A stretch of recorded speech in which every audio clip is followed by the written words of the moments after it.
Kim Adelman is here. She's the short film correspondent for IndieWire, and she teaches at workshops across the U.S., Canada, and New Zealand. The producer of 19 short films that have played over 150 film festivals and garnered more than 30 awards. Kim knows the in and outs of the short film form intimately. She shares this wealth of knowledge in her book, Making It Big in Shorts, the second edition of which has recently been released. It is a great pleasure to welcome Kim Adelman to Movie Geeks United. Kim, are you with us? Yes, I am. I enjoyed listening to Peter. Thank you. I'm so sorry. We're running fascinated.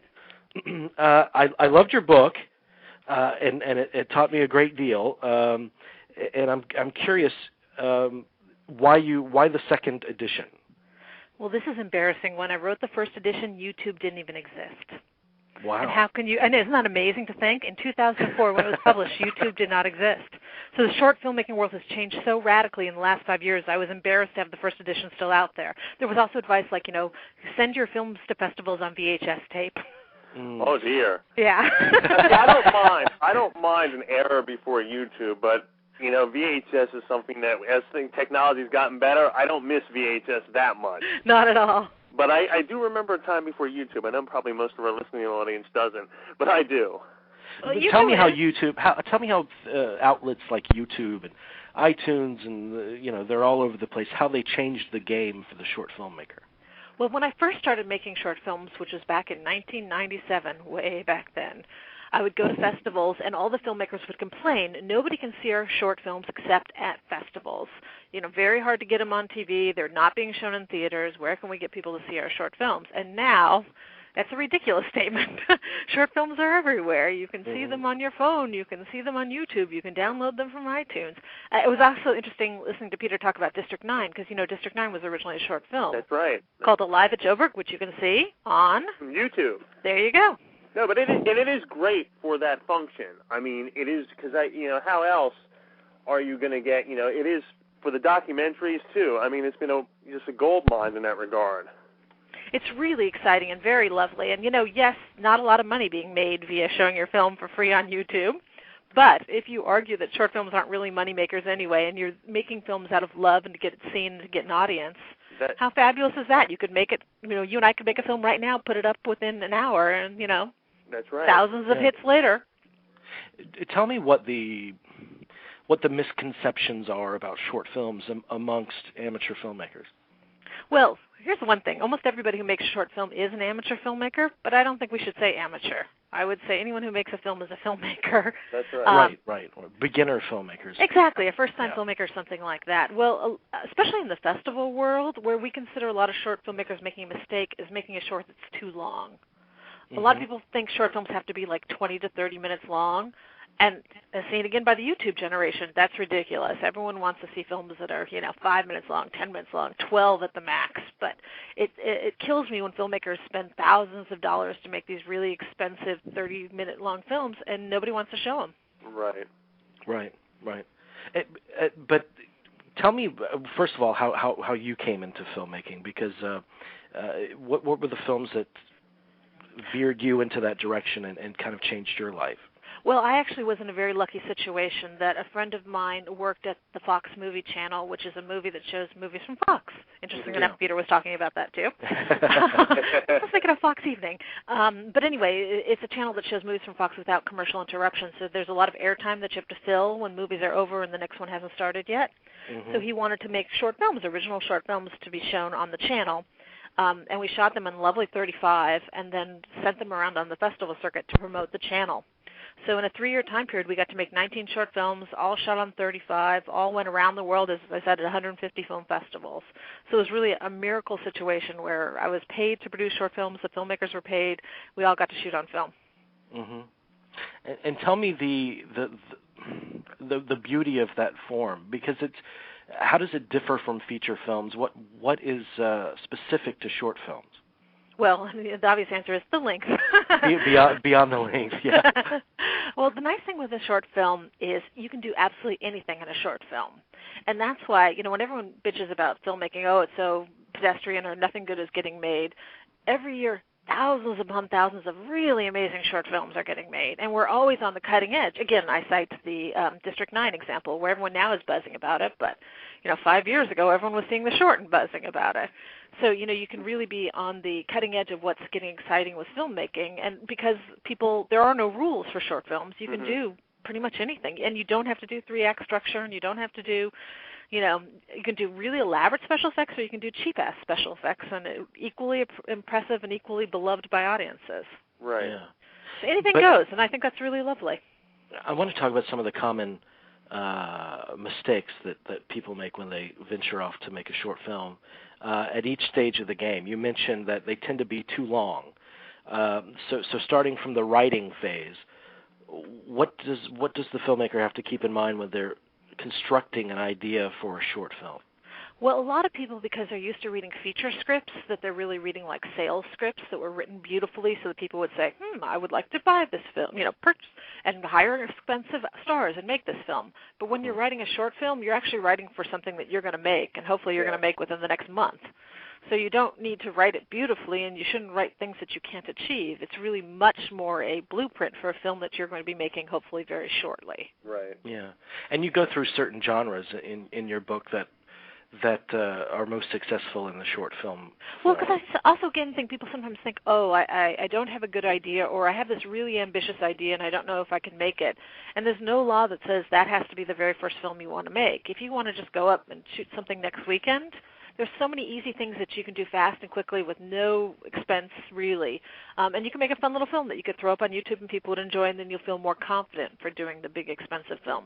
Right. So I was saying, people always think I'm joking when I say this, but doing a joke, taking a little joke and putting it on film can be really effective as a short film because jokes have strong setups and payoffs. So it automatically gives you a structure that you can write on, and if you can tell a joke, you already know your whole plot. And there's great avenues for that online, too. Oh, totally. I mean, if you go look at Funny or Die. Yeah, Funny or Die or College Humor. I mean, if you could get on one of those two, the amount of traffic and the amount of attention would be incredible. Yeah, they love them. And who among us do not know jokes that we couldn't adapt quickly to shoot? Yeah. So I believe in that. I believe in doing mockumentaries where you do it as a false documentary because then your production value doesn't have to be too big. And it's, again, something you could just think up real quickly and run out and go and do. So I think that's always really fun. And then, you can also do it more like, do you know a personality? Somebody who has a lot of personality that you could construct a cute little short story for them and go film them tomorrow.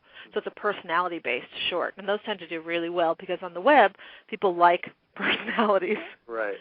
Or a location-inspired short, We have an office building. What can we set in an office building? Let's go shoot on the weekend when no one's in. Right.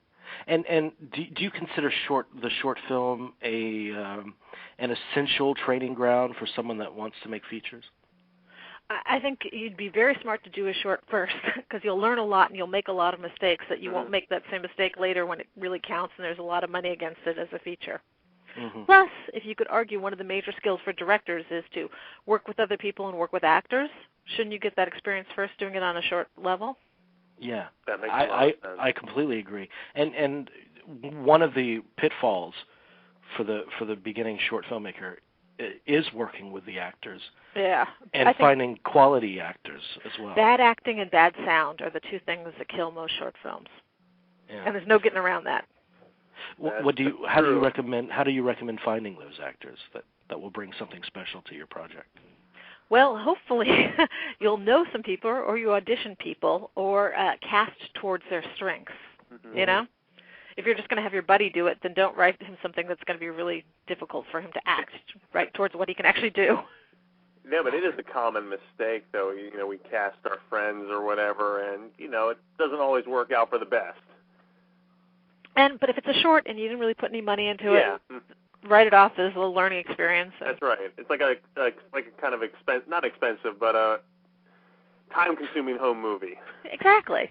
And that's, again, shorts should be a learning experience for everybody. So and nobody's going to, points off and say you never can be a filmmaker again since you did that. Right.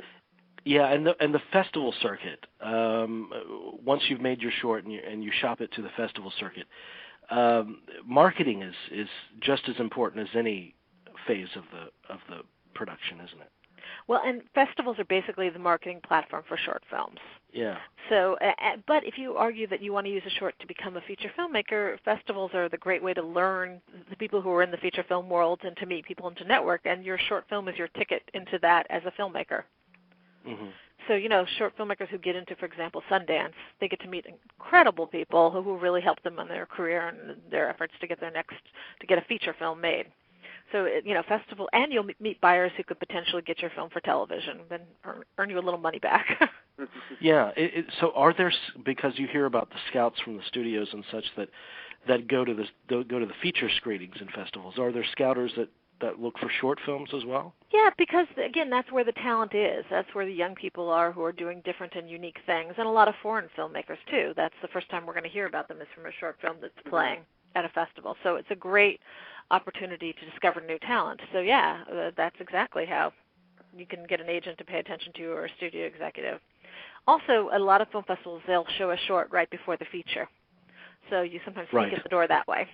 Mm-hmm. You have a chapter on this in your book, and we have yet to talk about this on the show, but I've had experience with it. Without a Box.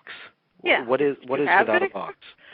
Without a Box is an interesting organization that kind of built up because of the whole festival world, and in the modern era where you could put all, when I did festival applications, I had to type out every single one of those every time. It was so annoying. And now, Without a Box is like a central place where you can type in all your information about your film and then submit to festivals via that. So it's kind of a tool for filmmakers and for short filmmakers especially, because we tend to apply to a lot of film festivals. It's really worthwhile. Yeah, I see it all the time on the festival circuit. Just submit now to Without a Box, and I've never been able to ask anyone about it. Like, what is this exactly? Yeah. They've got message boards, too, where filmmakers can say, oh, this festival is not worthwhile, or this festival is, so it's a nice resource for filmmakers, too, to find out what other filmmakers have to say. Yeah. I hate to skip around, but I wanted to ask about the production of a short film as well. Raising money, because now the tools are within reach for most anyone. Exactly. Because I teach short filmmaking, that's always the very first question everyone asks. Where do we get money for short films? Where do we get money? And, in other countries, their governments have money for short films. And that's why you see really expensive foreign films that look amazing. And it's hard for us to compete in the U.S. because we don't have a government who's kindly putting out money. And there are a couple places you can apply for grant money, but my position always is, you got to go for shoot what you can afford to do now rather than spending a lot of time trying to find where potentially is a grant and applying for it and hoping that maybe in a year you'll hear if you get $10,000. It's like, no, go shoot a film right now for $5,000. Not for $5,000, for $500. Sorry. You're like, what is she talking about? No. Go shoot a film for $50. You can do a short film now for almost nothing. You can borrow a camera. People are always obsessed to what should we shoot it on? And for short films, it really is whatever camera you can get your hands on for free, that's what you should shoot it on. Yeah, and most of the available cameras now look more than sufficient. I mean, more than sufficient quality to shoot your films on. With the students that you teach, when you talk to students now, what are they like, this new generation of filmmakers? Do you find them really enthusiastic and brimming with ideas? What are they like? Oh, totally. Very much so. But also they're really used to making films already. They've had cameras in their hands since they were in high school where there was a high school filmmaking class, Right. And they're very used to YouTube and loading up things and shooting things on their cell phone. Tech savvy, they're born with it. I mean, they're born with that. For them, it's not like this thought of maybe one day I will scrape together money and make a film. It's like, I've been making films since I was 8. And that's great, isn't it? No, it is great. It is fantastic. Yeah, I wish our high schools did that when we were growing up. Had exactly. Film workshops and that sort of thing.